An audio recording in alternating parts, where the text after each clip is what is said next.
There are 9 really ingenious tricks for drying your laundry much faster, even without a tumble dryer.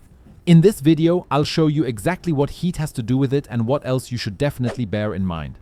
And the first trick starts with the washing itself. Because when you start your washing machine, you should make sure you set it to the highest possible speed. That way, you'll get as much of the moisture out of the laundry as possible. However, make sure that your clothes can withstand the high revolutions so that you can adjust them if necessary. When the laundry is ready and you want to hang it up, you should give it a good shake beforehand.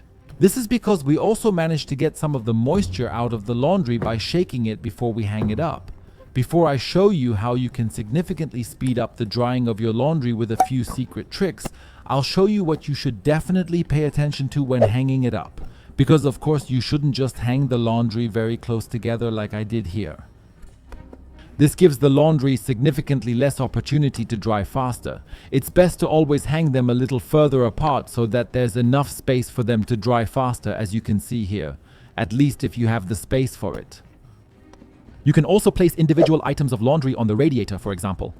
However, make sure that the clothes are not too heavy. Socks or t-shirts, for example, are suitable for this. However, jeans are not suitable for this. And I have another ingenious trick for you with jeans or pants in general, because the legs are naturally always close together. Grab some pins or simply put several clothespins together and stick them into the trouser legs so that they no longer lie close together but stand out a little. This will allow the trousers to dry much faster. Incidentally, there are also mistakes that you should definitely avoid if you don't want your home to become moldy, because that's exactly what can happen if you hang the laundry up incorrectly. This means leaving the window closed and switching on the heating. This is because the higher humidity caused by the wet laundry increases the humidity in the room by up to 30%. And that, of course, encourages mold. That's why you should always ensure a draft. The best way to do this is to put the laundry behind a window, tilt it open, and there should be another window somewhere behind it that is also tilted open. What you can also do if it is a closed room, simply air the room regularly, i.e. leave the window fully open. Or you can help a little, for example with the fan that you set up on the other side of the window. Set it up so that it can blow through all the laundry from the side. This can also help if you have the window tilted and the fan on the other side so that you get enough of the moisture out of the room and mold can no longer develop so quickly. Another way to get the excess moisture out of the room is of course a dehumidifier.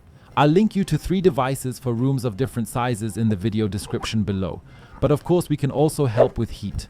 Of course, you shouldn't set your clothes on fire for this. Ideally, you should do the whole thing directly in the sun. If it's shining, you can simply hang the laundry up here.